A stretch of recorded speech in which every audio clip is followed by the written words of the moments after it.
Hey everybody, welcome to another episode of Purple Insider presented by FanDuel. Matthew Collar here, and returning to the show, it's been a while. We haven't had a Vikings and Cowboys matchup in some time. Bob Sturm, the ticket in Dallas, also bobsturm.substack, one of the most popular substacks out there these days covering the Dallas Cowboys. Also, likes to follow that team over in Wisconsin, so I want to talk about that as well. Bob, welcome back to the show, my friend. How are you? It is always great to be back with you, and I'm doing fantastic. There's somewhat meaningful football still going on down here in Dallas, and we can stretch reality to appease the masses, and it is what it is. But it's always good to have football in front of us because it's about to go away for a bit. Yeah, no, for both of us probably. Although, are people there like holding the door open a crack because Philadelphia keeps being an abomination on offense, or is it kind of like, I don't know, guys, let's not do that. Hey, there's 12% chance to get into the playoffs or whatever.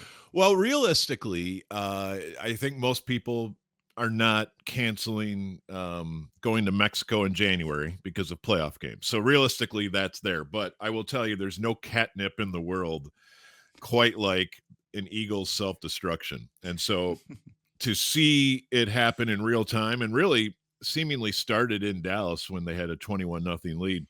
Um, I mean, it's so much like 2023 that it's eerie. And the Eagles, you want to talk about content creation, what the Eagles do every year, which is either go to and maybe even win a Super Bowl or have the most painful self-destruction in real time. Like there's no in between. So if Eagles fans all seem a little bit insane, it's possible that they're actually there's a reason for the insanity because I've never seen a more all or nothing franchise right in front of our face than what the Eagles are. And obviously it starts with a crazy coach, a quarterback that everybody will debate till the end of time. And I don't know, man. I don't want to cover the Eagles because it kind of looks like one of the most bitter places to debate football. But I have to admit, their script writers are on point. Yeah, that's for sure. The positivity bunny will not be inflated in their in their locker room this week. It's strange though because when they played the Vikings, they couldn't run at all, which is really the impetus of their entire offense. That's where it all starts. But they hit a bunch of downfield passes, and their Yeah. offense looked great against the Vikings. And then it has looked like complete garbage since then. And I was covering a game that day and didn't get to see the details of the comeback by Dallas against them, or at least focus on that game. Uh, what the heck happened in that one? I mean, it feels like Philly should have won all of these games, and yet has just found a way to let it slip.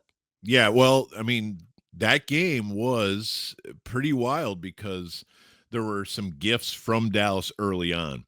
And honestly, I don't think the Eagles get to 21 without the Cowboys doing them some favors. They failed on a fourth down at midfield, and there was also a play where the Cowboys partially blocked a punt and then ran into the punter and the Fox cameras finally found an angle like 15 minutes later that showed that Ryan Flanoy actually did block the punt, but already the penalty's been assessed. The free first down, the free 15 yards put the Eagles in a spot where they were actually able to get two touchdowns fully aided from the Cowboys. And so the Cowboys down 21-0 felt more like that Packers playoff game in 23 where yes, let's give Green Bay credit, but let's also understand Dallas gift wrapped the game in such a historic fashion that probably Mike McCarthy should have been fired on that day. And of course, in a very Jerry Jones way, they kicked the can for another basically, you know, 12 months as Rome burns. And so the Eagles didn't even look very good that day. I just saw the stat online that is crazy that Chargers game was the first time this season the Eagles have 200 yards passing and 100 yards rushing in the same game, which is something the Cowboys have done 10 times this season. And it's not extraordinary. That's called Sunday is what it is, but for the Eagles it's the first time this year. I was you'll be amused at this one. So I've got a son named Brett, and he is named Brett because that's what cheeseheads do. And November 10th was his 21st birthday. And so we're like, okay, November 10th, your 21st birthday, we've got to go to Lambeau. And so it's the Monday night game against the Eagles. Mm. And that game was very similar to all these other Eagles games where the Eagles are just terrified of doing anything on offense. And it's a really weird deal how they view their offensive approach relative to like their talent level, which I think most of us would say that looks like the most talented offensive group in the league. It just does. I mean, where's the weaknesses? And they tried nothing. And of course, the Packers with Matt LaFleur, I think we could argue one of his major faults in life is that he is very Jason Garrity, scared of his shadow, and doesn't want to do anything to make a mistake. And so you had two teams with really good defenses daring the other team to try anything. And it just, it was a game played between the 40s and very frustrating to watch. Brett did get carded for the first time, or at least passed his with a legal ID. He got, it was funny to see the guy at Lambeau say, "Oh, enjoy your first taste of alcohol on your 21st birthday." But otherwise, it was a pretty garbage night there at Lambeau. So I'm between the Packers and the Cowboys and the tush push comedy coming out of Green Bay, where the NFL owners made sure that the Packers, the only team without an owner, has to claim that they're the ones who don't like the tush push. So it's there. I've got a lot of Eagles content here, even though that's not one of the teams I cover, but it's incredibly fascinating. And yes, there is a chance that they go 2-2 coming in, which is why the Cowboys are probably not planning on it working, but they definitely want to go 4-0 themselves to at least keep the heat on the Eagles. So that's a long answer for you. Well, I was thinking, I wonder how many people in Green Bay, Wisconsin are named Brett between the ages of like 20 and 30. I Yes. would guess it's like half the population in that demographic probably It's not has original, that name. I'm sure. It's not. But the Eagles thing is really fascinating because I think that it sort of dovetails into a conversation about JJ McCarthy, about even Yep. Dak Prescott, which is, what is it that a quarterback really needs to succeed? And there was a belief, I would say, until even this year where we were talking about, okay, well, there are certain guys that are invincible, that no matter what the circumstances That's are, right. it doesn't matter. There actually might only be one guy who's invincible, and that might be in Buffalo. But Yep. even Patrick Mahomes has been very human I'd say the last 2 to 3 years. Lamar Jackson, I guess when he's playing at half strength or half health or whatever the heck is going on with him, he did not look the same against Minnesota. He has certainly looked even worse since then. And he's looked very, very human. And I think with Jalen Hurts, what makes football so great is we could debate, is the guy actually good? Who is he better than? Where would you Yeah. rank him? And all that stuff. But if we're doing it in the most, ball type of way, you would Right. say, under certain circumstances, this guy can win a Super Bowl, but it has to check every single box. He has to have a great running game. It can't just be an okay running game or bad. He Yep. has to have a great offensive line because he hangs onto the ball for a really long time. He has to have his receivers win the jump balls that he's throwing downfield. And if they drop it like A.J. Brown, you will probably not win that many games. But if those boxes get checked, Yep. you can win the Super Bowl. And with JJ McCarthy this year, it's been a lot of the discussion here of, well, do they have the right system for him? Is it the most ideal of what they put on his plate? Is it been, offensive line injuries and different rotations that they've had up there because Christian Darrisaw hasn't been 100%. Jordan Addison's dropped more footballs than he usually drops. TJ Hawkinson is still not what he was from 2 years ago. And how much is that all of that causing JJ McCarthy to not succeed versus, can JJ McCarthy just not do this? Because there are Right. certainly quarterbacks in the past. So I don't know how you kind of process that through the lens of what you've seen with Dak Prescott, but I feel like there's a same set of circumstances where Dak Prescott is a top 5 quarterback. but you have to get those all correct at the same time. Yeah, boy, that's a great conversation, and it's one I'm obsessed with, honestly, because the quarterback is everything in the sport, but it's also nothing without the proper support system, and even more so through the lens of Dak Prescott or the lens of Jordan Love or hypothetically a number of these quarterbacks that are different parts of their narrative. You see how they have their training wheels on, and then they keep advancing to a point where, okay, we can take the training wheels off, we can give you more authority in this offense.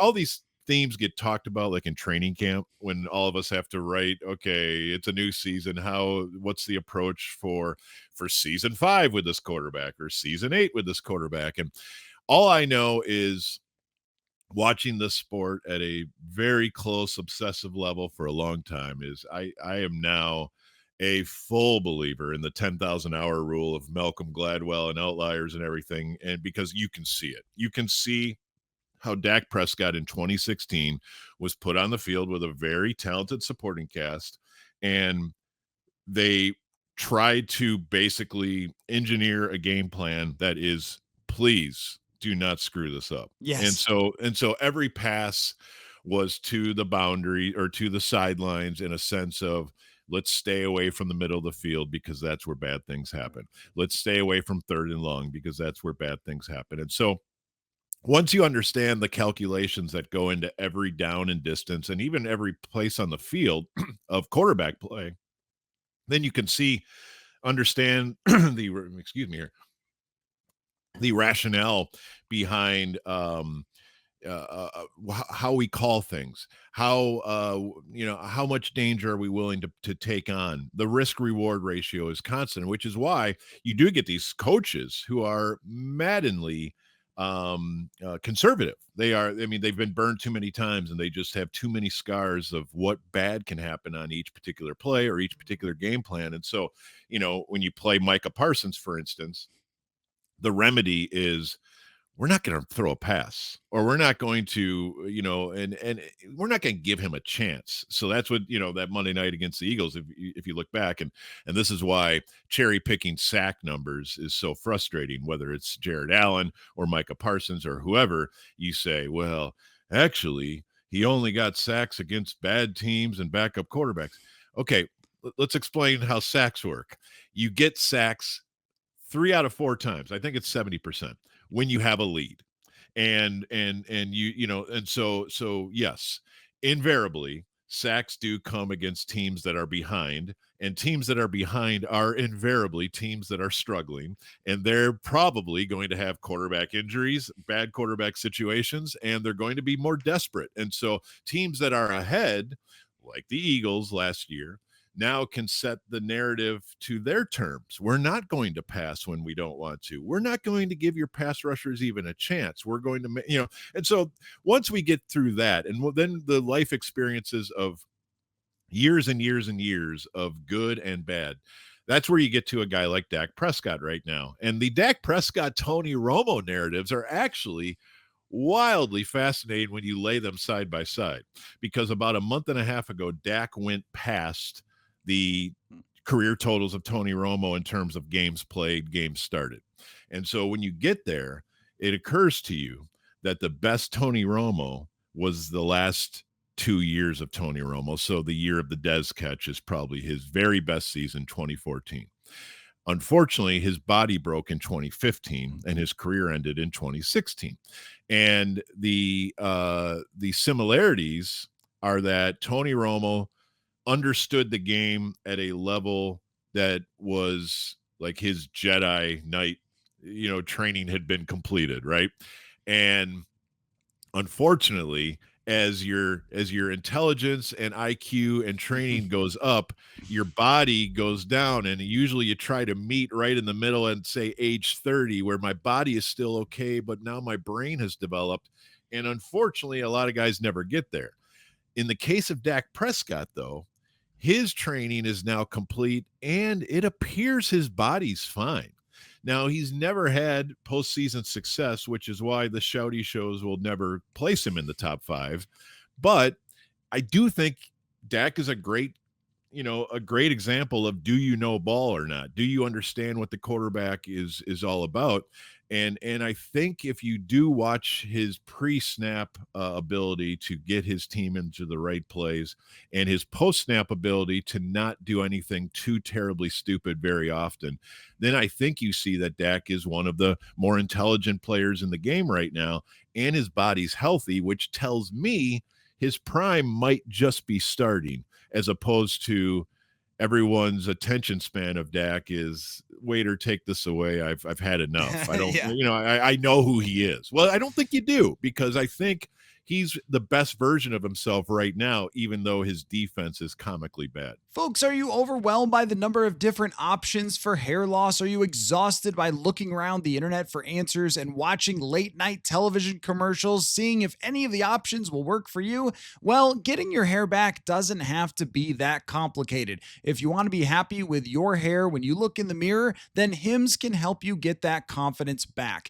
Hims can help you with prescription treatments that have clinically proven ingredients like minoxidil and finasteride that can help stop further hair loss and regrow hair within 3 to 6 months. They make it so simple for you with 100% online access to personalized treatment plans that put your goals first. No hidden fees, no surprise costs, just real personalized care on your schedule. For simple online access to personalized, affordable care for hair loss, ED, weight loss, and more, visit hims.com/purple insider. That's hims.com/purple insider for your free online visit. hims.com/purple insider. Individual results may vary based on studies of topical and oral minoxidil and finasteride. Featured products include compound drug products, which the FDA does not approve or verify for safety, effectiveness, or quality. Prescription required. See website for full details, restrictions, and safety information. Well, and I do think his defense, this is interesting too, because I think his defense being comically bad has also helped him,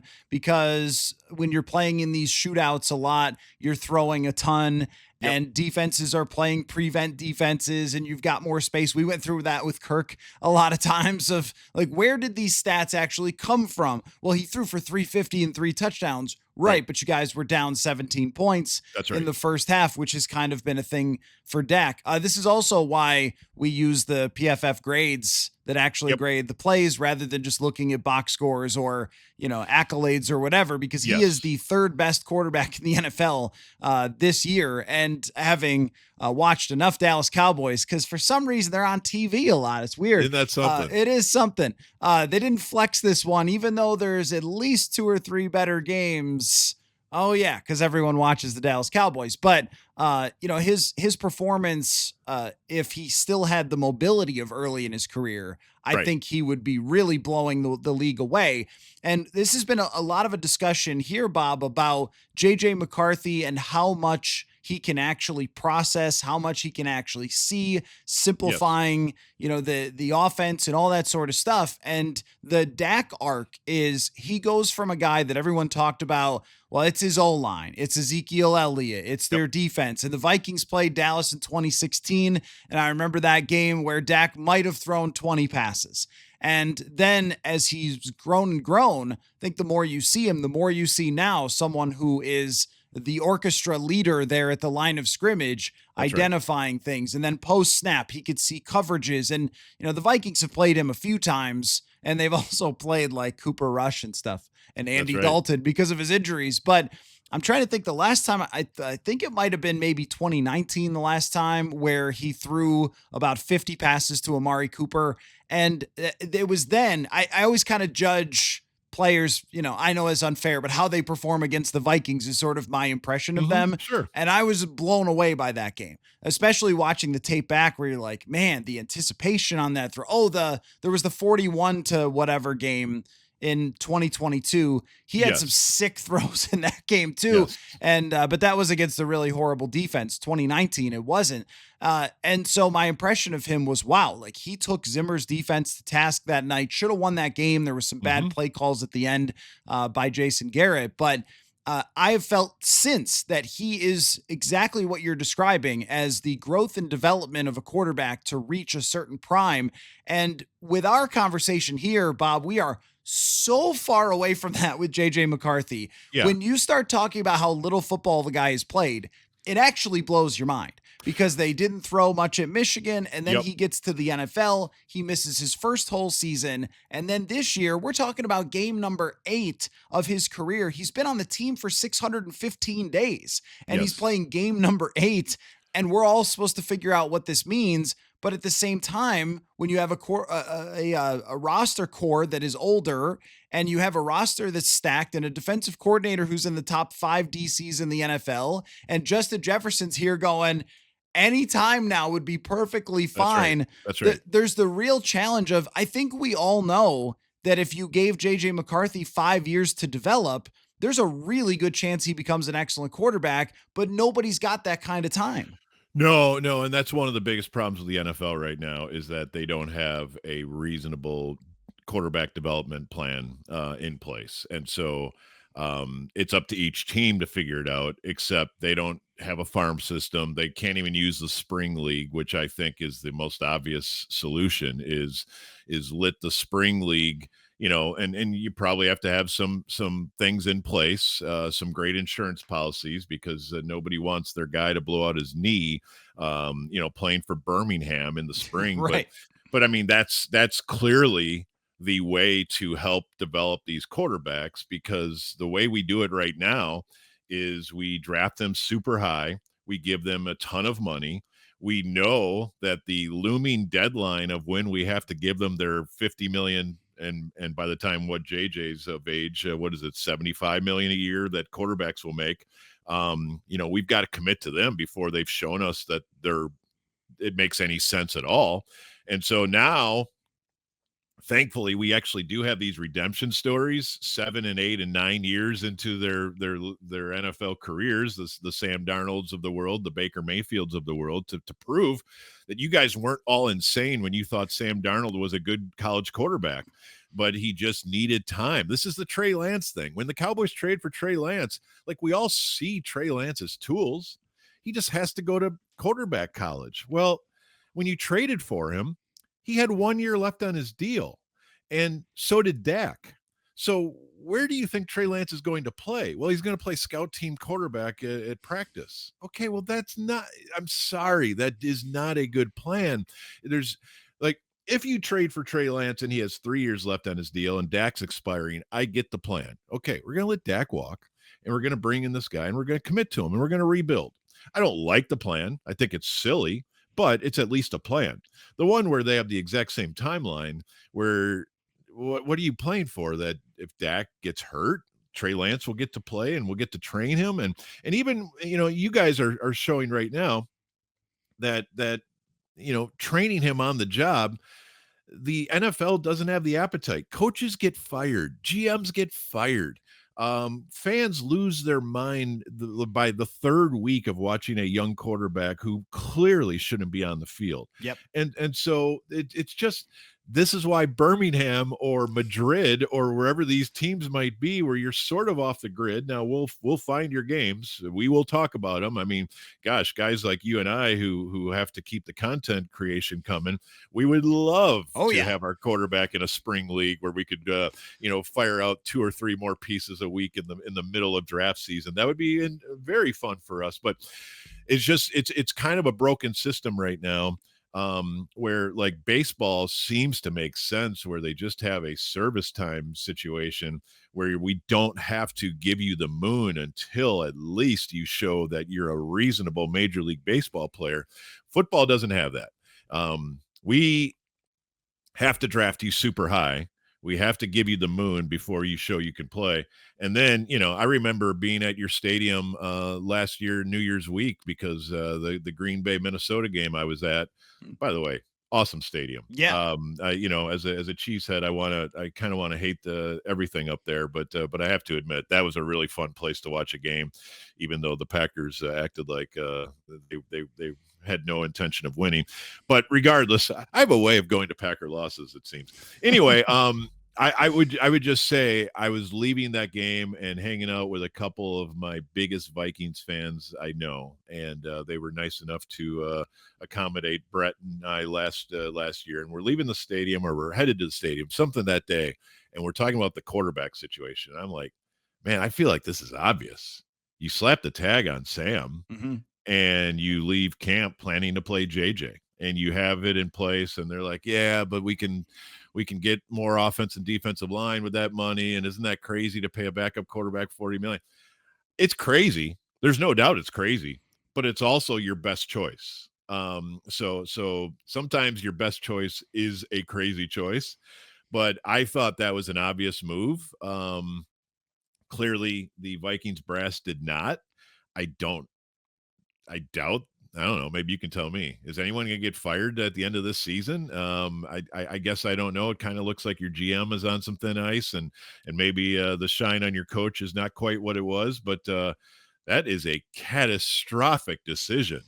As we look back at why the Vikings are where they are right now, is to be so uncovered at quarterback and just be like, man, we're sure this guy is going to be great.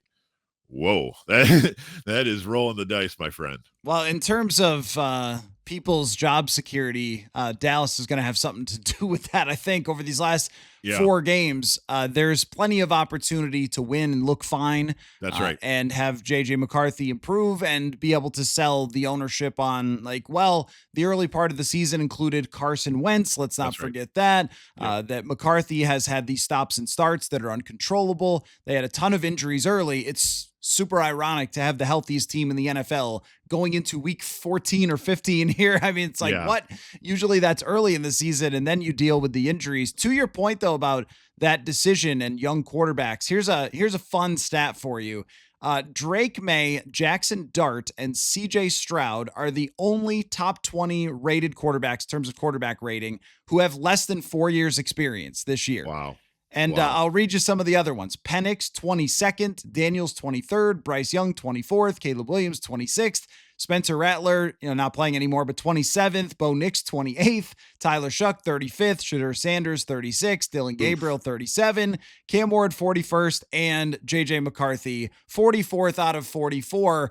So all of those guys, those young quarterbacks, clearly are over their heads facing NFL defenses today. There was a shift, I think, you can like mark it down after the 2021 season, where defenses went, enough of this, Yep. 21 maybe into 22, enough of this. We are now going to mind bleep these quarterbacks Yep. with this is what blew me away about watching Washington, was I could identify the coverage pre-snap, and I was like, did you guys prepare for this game? That's right. Because what I'm used to is Chicago, Dennis Allen, and he's shifting coverages all over the place. And McCarthy's like, I don't know. Jeff Hafley is a sociopath, because Right. you never know where the blitz is coming from, where guys are lining up. It's partially Brian Flores' fault, but he was kind of first on the moment here for Totally. this, right? So Absolutely. once he designed this, and then everybody else who was maybe bubbling with this, like, he invented the light bulb, but I'm sure a lot of other people were working on it, and then they went, okay, that's how it works.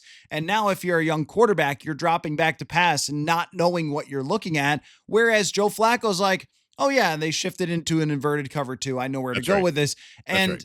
what that to me says is that we need to go back the way we used to handle young quarterbacks. Rookie quarterback contract be damned, kind of like with Green Bay, that McCarthy probably needed a Jordan Love like plan. Right.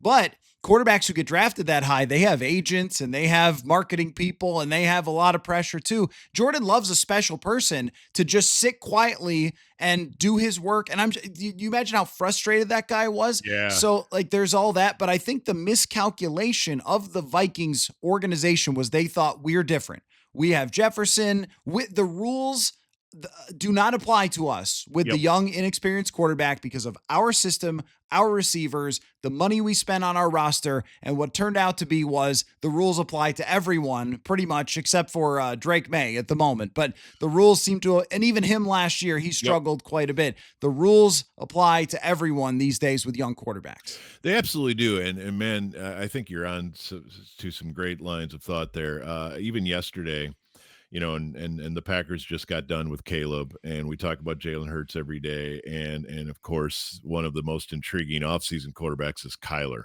and all three, Kyler Murray, who, gosh, we talk about potential Minnesota ideas for the offseason. Could I be. wouldn't rule that out. But if you look at Kyler Murray, Caleb Williams, and Jalen Hurts, they all have one thing in common for me, which is Lincoln Riley. And if you want to, I mean, obviously Baker Mayfield is also there, so I'm not saying it's a perfect theory, but the more you look at where the college and pro game are going from a quarterback standpoint, the more you do wonder how smart are these quarterbacks in terms of knowing. I mean, I don't want to make it sound like high school kids understand coverages because they play Madden more than NFL quarterbacks do, because that's insane.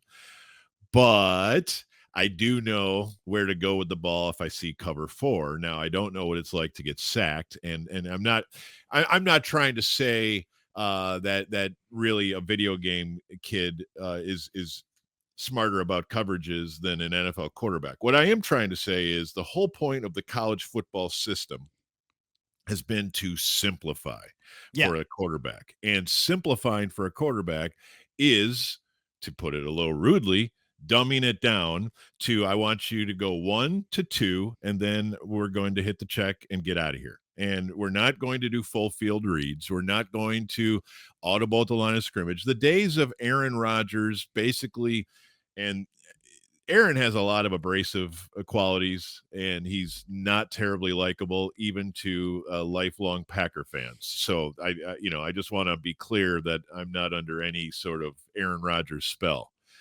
But to hear him talk about coverages when his guard is down and he's not being peak Aaron is like attending a college class. Like, I've heard him break down the best ways to beat cover three, the best ways to, here's there's a number of ways that, like, he just sounds like one of the smartest people you've ever heard in attacking defenses in a wise way. Now, his play does not always reflect that.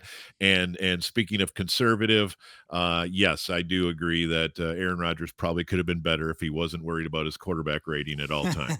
So all Yeah. that's true. But I am saying I don't think that Caleb Williams has any idea what he's looking at. Now, does it matter? Is Ben Johnson kind of an NFL version of Lincoln Riley, that he can be so good at designing solutions that you never actually have to know how to attack a cover four? Okay, maybe. But I don't think Caleb Williams knows what he's looking at. I know for a fact Jalen Hurts doesn't. And I know for a fact that Kyler Murray has no idea, because he's always been the best player on the field and the most athletic, and his solutions work most of the time. And if you have solutions that work most of the time, you're often not motivated to find solutions that work all of the time. And so it's kind of this circular deal where their success is based on putting them in a situation where they have very clear objectives. And Kevin O'Connell is a guy who seems to get people to this spot as well. And so we are, in a weird way, we are not asking our quarterbacks to become as intelligent as we once did, and therefore they're not becoming as intelligent as they once seemed. And it's this big circular discussion, isn't it? It's very much chicken and egg, because as we're having this pure progressions discussion, which Yeah. I never thought that we would go this far down a rabbit hole on all this, and Brian Hoyer's responding and Luke McCown, Yeah. and I'm just like, this is my immaculate grid come to life here to talk about pure progressions. But it's been really interesting, because the concept of the pure progression thing is, if we can create a 1, 2, 3 type of system where you're checking for the first read, and if it's not there, who was it that made it not there, and there Right. should be some sort of vacancy based on that. And Yes. what that allows for is, you don't really have to sit there and go, all right, that is inverted cover two is a good example, because it looks so funky to watch. Why is the safety coming down here and the corner is going back there? What is going Right. on?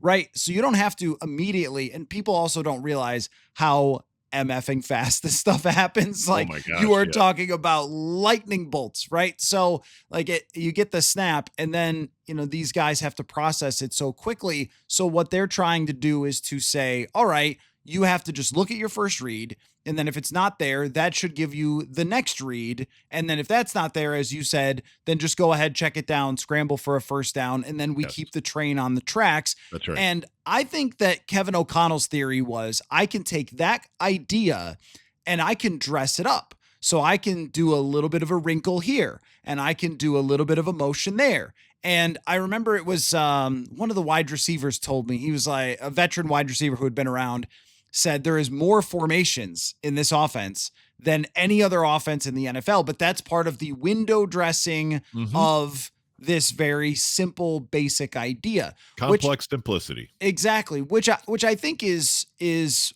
on its face like a really good idea for young quarterbacks, but eventually that just runs out. And I think part of when it runs out is when Micah Parsons plays for the other team, where it's Sure. like, okay, I'm at one and I'm dead. Like, Yes, like that's so right. you need to be a little faster than that. And that's also a theory about, why the offensive line tends to give up more pressures. And because I think this stuff can be a little slow.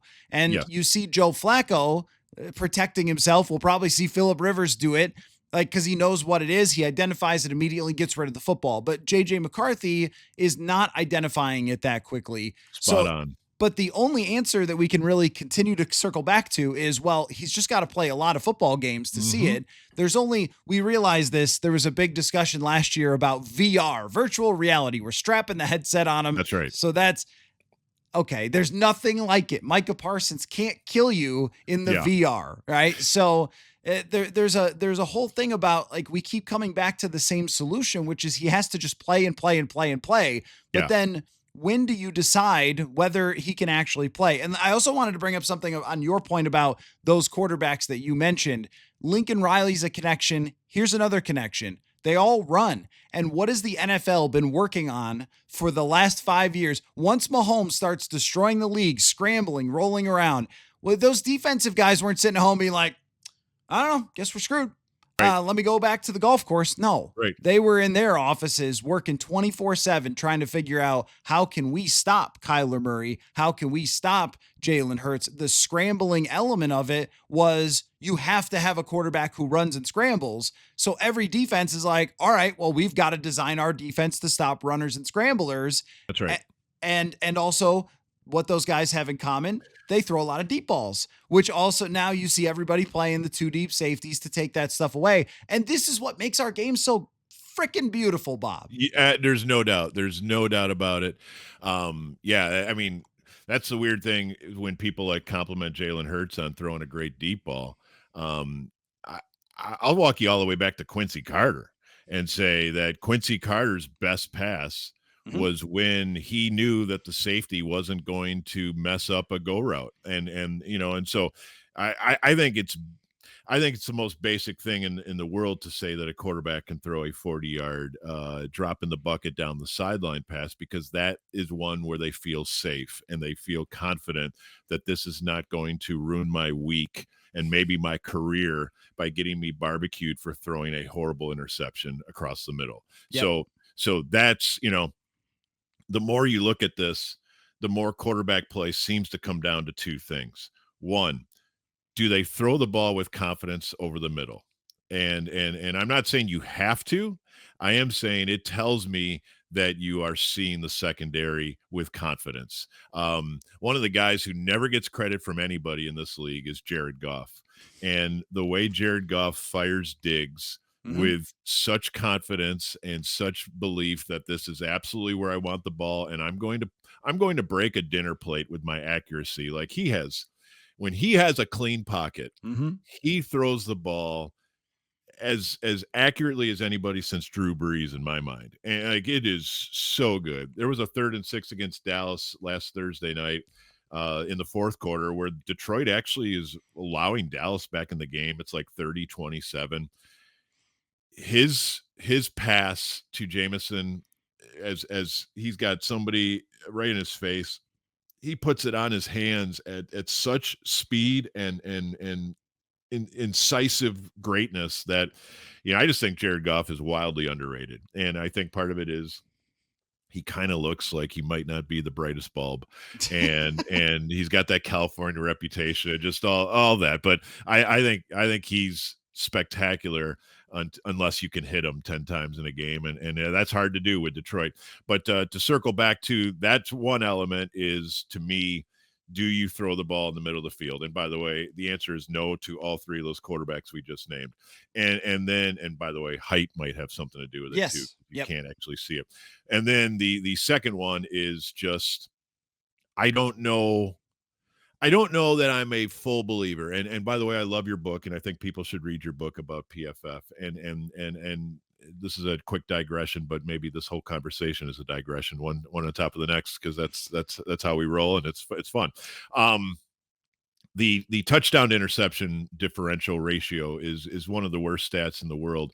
But I do believe in big time throws versus turnover worthy Yes. plays being Yes. such a great thing. Now, of course, it's subjective, and of course, there are times where I'm like, how come this one wasn't called a big time throw or whatever?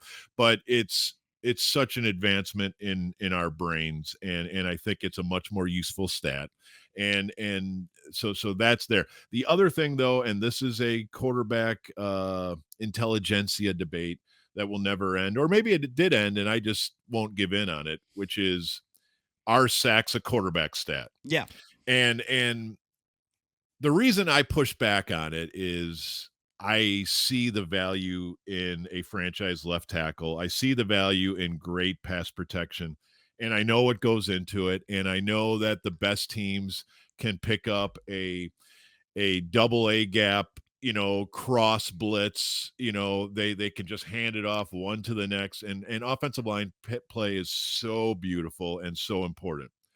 However, the further I go into this game and the more I see the commonalities of these Jedi quarterbacks who have completed their 10,000 hours, I do see that you just can't freaking sack them because the offense is so on time. And the quarterback is saying, I'm not an offensive lineman, but I am going to be my best pass protector today. And sometimes, at least when I was coming up, it felt like we wanted to start meowing at those guys who get the ball out fast, like they're not man enough to take a concussion Yes. For the cause. And then you watch Peyton Manning play 20 seasons, and you watch Tom Brady play like 25 seasons or whatever it is. I'm sure I'm exaggerating, but you watch these guys look fully healthy past their 40th birthday, and you're like, doggone, there's a connection here. These guys who get the ball out and take profits, they don't hold the ball and wait for the perfect play. They are willing to take a 5-yard profit to keep the trains on time. Those are the guys who can play 20 years. I bet you there's a reason. I bet you those two things are connected. And so those are the two tests to me: is can you get the ball out on time, but not a throwaway into the sidelines. I mean, for a profit. It might just be 5 yards, but it is moving the ball down the field. So you have a plan. You're getting rid of the ball with a plan. And part of that is scheme solutions, but part of it is you see it and you know where you're going. And then can you attack a team between the numbers? And if you can't attack a team between the numbers, then you're Jalen Hurts and you're waiting for outs and go balls, which are safe. And I understand not wanting to ever turn the ball over, but at some point we've got to get to 200 yards passing. We've got to break 20 points, and the Eagles haven't broken 20 points more than they got to 21 in Dallas, but otherwise they haven't broken 20 since October. And that's why they are where they are right now. Wow. Yeah. So a few things there. This is the Jared Goff respecter show because he has annihilated every version of the Vikings defense. What they did to him earlier this year, even though they still almost won that game, was the best they've ever played against him. But he's had unbelievable performances against the Vikings. So a ton of respect for him. And I also think that if he just didn't look so silly when he ran, like he looks so unathletic. It's like Drew Bledsoe, where he'd stand in the pocket and rip balls all day. But then if he needed to scramble a little, it was just like, oh my gosh, has this guy ever played sports before? That's right. And, that's right. And you know who else had this problem when he tried to throw on the run was Alex Smith. He was really athletic, but if he was scrambling outside the pocket and threw the ball, it would just like go in the dirt. and that's a Yep. Jared Goff issue. Yep. To your point, J.J. McCarthy, second in the league in pressure to sack ratio. Cam Ward's right behind him. Tyler Shuck's right behind him. Yeah. Jackson Dart's right behind him. Even the great Drake May is still taking way too many sacks. Setting protections is a quarterback thing as That's well. right. And the most aware quarterbacks understand what they have in front of them. Sam Bradford in 2016, who you saw, he understood that his offensive line couldn't play and he was Right. just getting rid of the football. So there's a lot to that, all of those layers. And what you come up with after this whole conversation is, man, it's hard to play quarterback in the NFL, Yes. especially when you haven't before. But let's get to this, though, Bob, Okay. because I really love this philosophical discussion. But I have to ask you, what type of defense is J.J. McCarthy facing? Because after last week, I think it was quite clear that if you are horrific at defense, like the Commanders, that JJ can have a perfectly clean day with no mistakes. There was a lot of, as you mentioned, throws to the boundaries that were wide open. There were Yeah. shocking mistakes in coverage. And I don't think we've made enough of the Reddy Stewart revenge angle here. People don't even know who that is. He was, Right. I saw him in a game, and I think it was maybe Aikman or someone was like, I love how this Reddy Stewart looks. And I'm like, the same one that I was the third teamer in Vikings Yeah. camp. Like, Yeah. hey, good for him. He's playing some decent football, It's but Nashawn Wright in the other direction. right. And there is a real conversation here of like, maybe you should just keep your younger guys and maybe develop them as opposed to signing Jeff Okudah, but not too many critiques of Brian Flores this year. So what is JJ McCarthy looking at in the Dallas defense? Man, the Dallas defense is I would say about 5 players away from being a really good defense. and that's kind of been the theme down here for a while. I mean, Micah Parsons is a fantastically interesting topic for both teams that I follow, obviously. And when I heard that Micah was traded to Green Bay, it felt like one of the weirder stories in a year where Luka Doncic was traded to the Lakers. Like, it's one thing to trade a generational stud. It's another thing to trade it directly to a team you can't stand. And for the Mavericks to give the Lakers their best player probably in franchise history, and then for the Cowboys to trade Micah Parsons. Parsons is a different one, though, because the whole city cried when Luka was traded and still do. The Micah one's interesting because that was more of a, we weren't that great with him. He's annoying. And by the way, so is Luka, but also, by the way, Micah is annoying to a lot of people, like especially when he's attached to the Cowboy misery of 30 years. And I know Vikings fans don't want to hear about anyone else's misery, but Right. but the misery of Micah, and also the podcasting, all these things. And I don't care what a guy does in his free time. I really don't, but I do know fans do. And so if you want to dig down on why Micah is his history is being revised by Cowboy fans, it's because, he's just part of the failure. And by the way, every single person that's come through here over the last 30 years has been attached to, well, they weren't that good. Regardless of who it is. Jason Witten, not that good. Des Bryant, not that good. DeMarcus Ware, not that good. In fact, DeMarcus Ware, if you go back, and I was here for it, of course, if you go back to the DeMarcus Ware discussions, they are the same as the Micah Parsons one. So we never won anything with him. He never got a big sack in a big game. He always faded in December and January, all these things. And then, of course, DeMarcus Ware went directly to Denver and was dominant in the playoffs and had an unbelievably great Super Bowl. And now he has a ring and, of course, a spot in the Hall of Fame. And now everybody's like, you know what? He was great the whole time. Yes, he was great the whole time. And so was Micah Parsons. So that's a circular route to your direct question of what do the Cowboys have defensively? They don't have Micah Parsons.